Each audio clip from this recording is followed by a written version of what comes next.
मानदेय की मांग के साथ कोरोना वॉरियर्स आशा बहुएं पहुंची सीएमओ कार्यालय। कोरोना काल में पॉजिटिव मरीजों की सूचना स्वास्थ्य केंद्र पर देना और लोगों तक जागरूकता फैलाने का काम आशा बहुएं दिन रात कर रही हैं।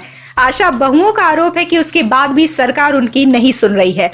खुद को राज्य कर्मचारी घोषित करवाने, मानदेय बढ़ाने की मांग के साथ आज जनपद भर की आशा बहुएं मुख्य चिकित्सा अधिकारी के दुर्गा कुंड स्थित कार्यालय पर पहुंची और अपनी मांगों के समर्थन में जमकर प्रदर्शन किया। बनारस के युवाओं ने दी रेल राज्य मंत्री सुरेश अंगड़ी को श्रद्धांजलि। कोरोना पॉजिटिव होने के बाद केंद्रीय रेल राज्य मंत्री सुरेश अंगड़ी का आकस्मिक निधन हो गया। इस निधन से पूरा देश मर्माहत है। इसी क्रम में उनकी स्मृति में बनारस के युवाओं ने श्री राम नगर कॉलोनी में श्रद्धांजलि सभा का आयोजन किया। श्रद्धांजलि सभा में दिल्ली से आए प्रियांशु तिवारी, निजी सचिव केंद्रीय रेल राज्य मंत्री ने पुष्प अर्पित और दीप प्रज्वलन करके सभा की शुरुआत की। वाराणसी में शहीद भगत सिंह की 113वीं जयंती पर कम्युनिस्ट पार्टी ने दी श्रद्धांजलि। देश की आजादी के लिए अपने प्राणों का बलिदान करने वाले शहीद भगत सिंह की जयंती पर रोहनिया विधानसभा क्षेत्र के कोरोता स्थित आदर्श सरस्वती बालिका विद्यालय परिसर में सोमवार को कम्युनिस्ट पार्टी मार्क्सवादी की तहसील कमेटी के मंत्री कामरेड लालमणि वर्मा के नेतृत्व में शहीद भगत सिंह के चित्र पर माल्यार्पण कर श्रद्धा सुमन अर्पित करते हुए उनका 113वीं जन्मदिन मनाया गया। चौका घाट डबल मर्डर में आरोपी 25,000 के इनामिया बदमाश को जैतपुरा पुलिस ने किया गिरफ्तार।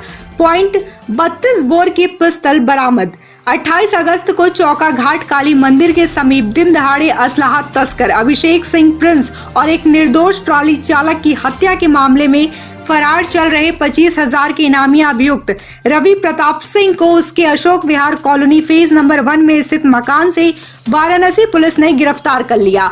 पकड़े गए बदमाश के पास से .32 बोर की पिस्टल और 2 जिंदा कारतूस बरामद हुआ है। लॉकडाउन में सभी स्कूल कॉलेज अनिश्चितकाल के लिए बंद कर दिए गए थे। अनलॉक में अब स्कूल कॉलेज भी खोलने की तैयारी की जा रही है। इसी क्रम में बीएचयू से संचालित सेंट्रल स्कूल में भी एंट्रेंस एग्जाम के फॉर्म आ चुके हैं, पर विश्वविद्यालय ने इनमें बदलाव करते हुए 6ठी व 9वीं कक्षा में ई-लॉटरी के सिस्टम से और 11वीं में 10वीं के मेरिट के आधार पर दाखिले की नोटिस जारी की है। इसका विरोध करते हुए विश्वविद्यालय के छात्रों ने आज वीसी कार्यालय का घेराव किया और ये आदेश वापस लेने की मांग की। बंद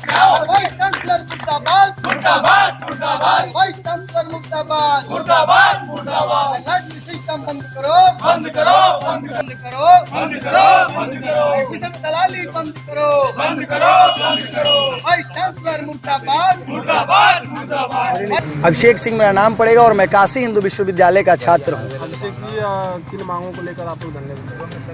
काशी हिंदू विश्वविद्यालय के अधीनस्थ सेंट्रल हिंदू बॉयज स्कूल और सेंट्रल हिंदू गर्ल्स स्कूल यहाँ पर चलाए जाते हैं। उसमें जो प्रवेश की प्रक्रिया थी वो पूर्व में प्रवेश परीक्षा कराए जाते थे और उसके आधार पर बच्चों का प्रवेश होता था, लेकिन वर्तमान में हमारे आदरणीय कुलपति महोदय जी और विश्वविद्यालय प्रशासन उस प्रवेश प्रक्रिया को बंद करके लॉटरी सिस्टम और 11th के एडमिशन में मेरिट को आधार बनाया है, जो कि सर्वथा अनुचित है। विद्यापीठ में सेमेस्टर परीक्षा के बीच छात्र छात्राओं ने किया हंगामा, परीक्षा स्थगित। महात्मा गांधी काशी विद्यापीठ में चल रही सेमेस्टर परीक्षा में सोमवार को द्वितीय पाली में परीक्षा केंद्रों पर प्रश्न पत्र ही न बनने की सूचना पर छात्रों ने जमकर हंगामा किया। नाराज छात्रों ने परीक्षा केंद्र पर ही विश्वविद्यालय प्रशासन के खिलाफ नारेबाजी शुरू कर दी। साथ ही छात्र नेता राजमंगल पांडे के नेतृत्व में जांच की मांग को लेकर छात्र धरने पर बैठ गए। छात्रों के धरने पर बैठने से विश्वविद्यालय के प्रशासनिक अधिकारियों के हाथ पांव फूल गए। विश्वविद्यालय प्रशासन ने आनन फानन में द्वितीय पाली की परीक्षा अनिश्चित काल के लिए स्थगित कर दी है। सुरदीपुर वार्ड नंबर 10 में सालों से है पेयजल और सीवर की समस्या। आक्रोशित महिलाएं पहुंची डीएम कार्यालय। बनारस को स्मार्ट सिटी बनाने के लिए शासन और प्रशासन की ओर से यूं तो करोड़ों की लागत से विकास कार्य चल रहे हैं, पर शहर की मुख्य समस्याओं में से एक सीवर, रोड और पेयजल की समस्या का आज तक पूरी तरह निस्तारण नहीं हो सका है। शिवपुर बाईपास के सुरदीपुर वार्ड नंबर 10 में लगभग 40 मकानों में रहने वाले लोग पिछले कई सालों से सीवर और पेयजल की समस्याओं को झेल रहे हैं। जिसकी शिकायत और समस्या के समाधान के लिए सोमवार को स्थानीय महिलाएं कलेक्ट्रेट कार्यालय ज्ञापन देने पहुंची। गाजीपुर से आई हूँ, वो डीएम सर से मिलने आए हैं और वो मैं एप्लीकेशन देने आए उनको, क्योंकि हमारे यहाँ विकास कोई भी विकास कार्य अभी तक हुआ नहीं। मैं 20 साल से वहाँ हूँ, वहाँ आज तक कोई एक कंकड़ नहीं गिरा। गली बहुत गंदी हो जाती है। बरसात में 4 महीना हम लोग परेशान रहते हैं और उन 4 महीनों में हमारे बच्चे स्कूल तक नहीं जा पाते और हम लोग इतना परेशान रहते हैं। और आगे थोड़ा है, अगर हम लोग अपने से कुछ भी गिराना चाहते हैं तो वहाँ सब लोग रोक देते हैं कि नहीं गिरेगा भैया। तो हम लोग क्या करें?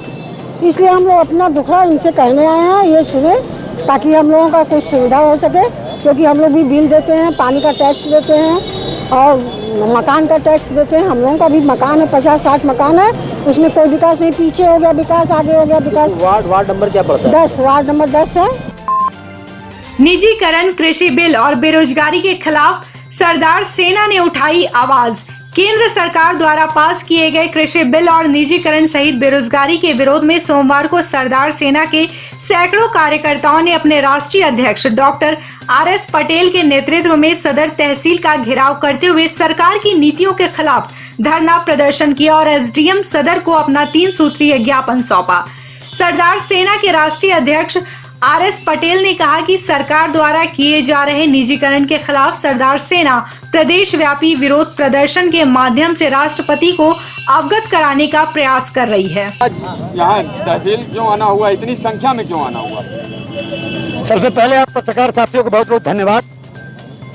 आज केंद्र और प्रदेश की भारतीय जनता पार्टी सरकार युवाओं के विरोध में काम कर रही है, किसानों के विरोध में काम कर रही है, महिलाओं के विरोध में काम कर रही है। योगी सरकार के शासन में पूरा गुंडाईगिरी है। आप देख लीजिएगा, उठा के रोज बलात्कार हो रहा है। आज आने का मूल 3 मांग लेके आया हूं। पहला, पूरे भारत में मोदी ने कहा था 2014 में कि हमारी सरकार बना दो, हर साल 2 करोड़ युवाओं को सरकारी नौकरी देंगे। कहा था कि नहीं कहा था? लेकिन 20 करोड़ से ज्यादा 6 सालों में मोदी ने नौकरियां देश से समाप्त कर दिया। तो नौकरियों की मांग करने आया हूं। दूसरा, रेलवे से NTPC court, railway station, airport, पूरी देश की सरकारी संपत्तियां निजीकरण करके बेच दी जा रही हैं। उस पर सरकार को कमांड किया जाए और सरकार निजीकरण बंद करे, देश की व्यवस्था बेचना बंद करे। देखिए भाई, एक लाइन की बात बता रहा हूँ आपको। मोदी सरकार का बिगड़ैल बेटा का नाम ले रहा हूँ। एक परिवार का एक बाप बड़ा अच्छा काम किया, बहुत मेहनत करके घर द्वार बनाया, लेकिन मोदी जैसा बेटा मिल गया, नालायक बेटा। तो उसने किया क्या? जो देश की संपत्तियां बनाई गई थी वो विदेश में जाके मजा लेता है और देश की संपत्तियां बेचता है और विदेश में जाके एंजॉय करता है। उसके खिलाफ हम लोग निकले हैं कि देश की संपत्तियां बेचना बंद करो। तीसरा विषय है, आपको पता है कोरोना काल में यह साबित हो गया 6 महीनों में कि पूरे देश की व्यवस्था, अर्थव्यवस्था चौपट हो सकती है, लेकिन कृषि एक ऐसी व्यवस्था है जिसके कारण लोगों का पेट चल सकता है, वह घाटे में कभी नहीं जा सकता। तो पूंजीपतियों के सहारे चलती है सरकार। जो मोदी सरकार है वो आपकी नहीं, वो पूंजीपतियों की है। उसने प्लान किया कि किसानों को ही गुलाम बना लिया जाए ताकि ये कभी माइनस में तो जाएगा ही नहीं।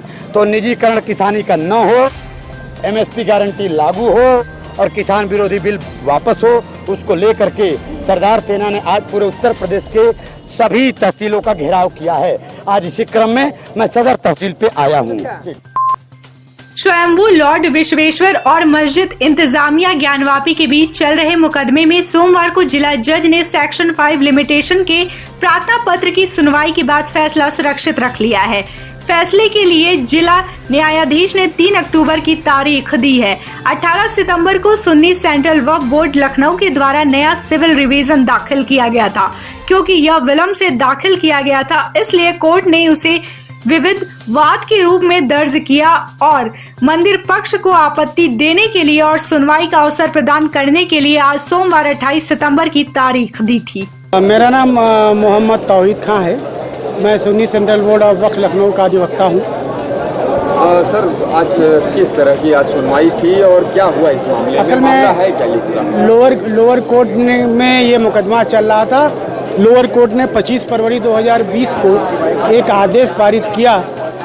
उस आदेश के विरुद्ध हमने जिला जज साहब के सिविल रिवीजन दाखिल किया है और रिवीजन दाखिल करने में थोड़ा विलम्ब हो गया था, तो विलम्ब को क्षमा करने के लिए सेक्शन 5 लिमिटेशन एक्ट की प्रार्थना पत्र दिया है। उसी सेक्शन 5 के प्रार्थना पत्र पर आज जिला जज महोदय ने सुनवाई किया है और 3 अक्टूबर 2020 की तारीख ऑर्डर के लिए नियत किया गया है। सर इसमें वादी प्रतिवादी की बात की जाए तो कौन कौन वादी प्रतिवादी? वादी लॉर्ड विश्वनाथ जी हैं और प्रतिवादी मस्जिद इंतजामिया है और सुन्नी सेंट्रल बोर्ड प्रतिवादी है।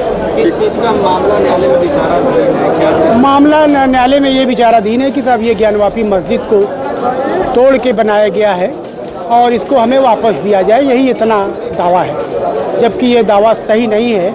और एक पॉइंट और भी कि अगर मस्जिद है तो मस्जिद वक्फी जायदाद होती है, इसकी सुनवाई के लिए वक्फ ट्रिब्यूनल लखनऊ में बना है, इसकी सुनवाई वहाँ पर होना चाहिए, यहाँ पर नहीं होना चाहिए। अभी ये विवाद चल रहा है।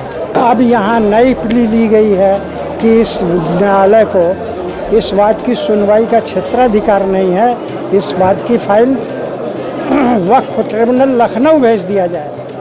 इसको भी सुन करके लोअर कोर्ट ने विस्तृत आदेश 25/2/2020 को कर दिया कि इनका कथन बहुत सर्वथा गलत है और उनकी एप्लीकेशन खारिज कर दिया। इसके विरुद्ध ये डिस्ट्रिक्ट जज के यहाँ रिवीजन फाइल किए हुए हैं। एक पक्ष ने डिलेड फाइल किया है, मियाद के बाहर फाइल किया है। आज मियाद के संबंध में बहस हुई और दूसरे पक्ष ने मियाद के अंदर फाइल किया है। बहरहाल यह निश्चित किया जाना है जिला जज वाराणसी के द्वारा कि इस वाद की कार्यवाही सिविल न्यायालय में चलेगी या वक्फ ट्रिब्यूनल लखनऊ में चलेगी। तो अगली नियत तिथि क्या है? अगली नियत तिथि 3 अक्टूबर 2020 की है, जिसमें जनपद न्यायाधीश महोदय इस रिवीजन में जो डिलेड फाइल किया गया है इसको माफ़ किया जाए या न किया जाए, इस पर निर्णय देंगे। वाराणसी में सोमवार को 147 कोरोना पॉजिटिव मरीज मिले हैं। जिले में बीते 24 घंटे में 4 मरीजों की मौत कोरोना के कारण हुई है। सोमवार को होम आइसोलेशन से 55 तथा अस्पताल से 7 व्यक्ति स्वस्थ होने के बाद डिस्चार्ज किए गए हैं। जिले में कोरोना से मरने वालों का आंकड़ा 213 पहुंच गया है। अब तक 13,002 कोरोना पॉजिटिव मरीज वाराणसी में मिल चुके हैं। इनमें से 11,207 लोग स्वस्थ हो चुके हैं, जबकि एक्टिव मरीजों की संख्या 1,582 है।